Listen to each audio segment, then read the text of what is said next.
Melbourne cricket ground test cricket का वो ऐतिहासिक किला जहां हर साल बॉक्सिंग डे टेस्ट एक त्योहार की तरह मनाया जाता है। लेकिन इस बार यही मैदान विवादों के घेरे में आ गया है। ऑस्ट्रेलिया और इंग्लैंड के बीच खेला गया बॉक्सिंग डे टेस्ट ऐसा रहा जिसने फैंस को रोमांच कम और हैरानी ज्यादा दी। वजह साफ थी, मैच सिर्फ 2 दिन में खत्म हो गया। न लंबी बल्लेबाजी, न 5वें दिन का रोमांच और न ही वो टेस्ट क्रिकेट वाला धैर्य। पूरे मुकाबले में 142 ओवर डाले गए, 36 विकेट गिरे और हैरानी की बात ये रही कि एक भी ओवर स्पिन गेंदबाजी का नहीं हुआ। तेज गेंदबाजों का ऐसा दबदबा रहा कि बल्लेबाज टिक ही नहीं सके। इंग्लैंड ने 2010-11 के बाद ऑस्ट्रेलिया में पहली टेस्ट जीत तो दर्ज कर ली, लेकिन इस जीत से ज्यादा चर्चा अब पिच को लेकर हो रही है। अब जरा यहाँ रुकिए। अगर आपको क्रिकेट के ऐसे ही अंदरूनी अपडेट्स, बिना मिलावट की खबरें और पूरा एनालिसिस पसंद आता है तो वीडियो को लाइक करना मत भूलिए, चैनल को सब्सक्राइब करिए और नीचे कमेंट में बताइए कि आपको ये टेस्ट कैसा लगा, क्योंकि आगे जो खुलासे हैं वो और भी दिलचस्प है। इस मुकाबले के बाद सबसे तीखी प्रतिक्रिया आई इंग्लैंड के कप्तान बेन स्टोक्स की तरफ से।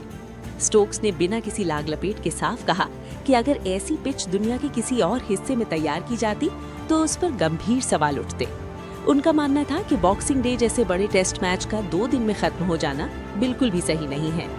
उन्होंने ये भी बताया कि उन्होंने मैच रेफरी जेफ क्रो को इस बारे में अपनी राय साफ साफ दे दी है।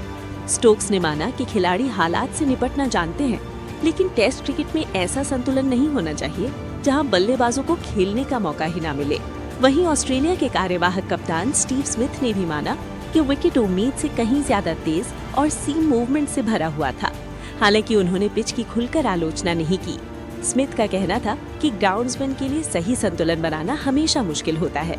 उन्होंने पिछले साल की पिच का जिक्र करते हुए कहा कि वो मुकाबला 5वें दिन तक गया था और वही असली टेस्ट क्रिकेट होता है। स्मिथ के मुताबिक अगर घास थोड़ी कम होती तो शायद मैच ज्यादा बराबरी का बन सकता था, लेकिन हर पिच से सीख मिलती है और आगे सुधार होगा। अब इस पूरे मामले पर आईसीसी की नजर टिकी हुई है। अगर इस पिच को अनसैटिस्फैक्टरी करार दिया गया तो एमसीजी को डीमेरिट पॉइंट्स मिल सकता है। नियम के मुताबिक अगर 5 साल में 6 डीमेरिट पॉइंट्स हो जाते हैं तो उस मैदान पर 1 साल तक अंतर्राष्ट्रीय क्रिकेट पर रोक लग सकती है।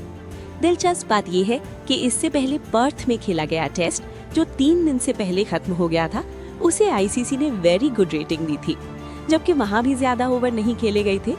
यही वजह है कि अब पिच रेटिंग सिस्टम पर भी सवाल उठने लगे हैं।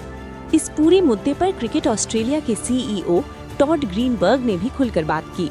उन्होंने माना कि इतने छोटे टेस्ट मैच क्रिकेट और बिजनेस दोनों के लिए नुकसानदायक होते हैं। ग्रीनबर्ग ने खुलासा किया कि पर्थ टेस्ट से बोर्ड को करीब 5 मिलियन ऑस्ट्रेलियन डॉलर का नुकसान हुआ था। उन्होंने साफ कहा कि क्रिकेट जितना रोमांचक होता है उतना ही उसका लंबा चलना भी जरूरी है। उनके मुताबिक अब क्रिकेट ऑस्ट्रेलिया पिच की तैयारी को लेकर पहले से ज्यादा सक्रिय भूमिका निभा सकता है, क्योंकि बैट और बॉल के बीच संतुलन बनाए रखना बेहद जरूरी है। अब बड़ा सवाल यही है, क्या टेस्ट क्रिकेट धीरे धीरे बहुत तेज होता जा रहा है? क्या पिचों पर ज्यादा नियंत्रण जरूरी हो गया है, या फिर बल्लेबाजों को ही खुद को बदलते हालात के हिसाब से ढालना होगा? आपकी राय क्या है? नीचे कमेंट में जरूर बताइए।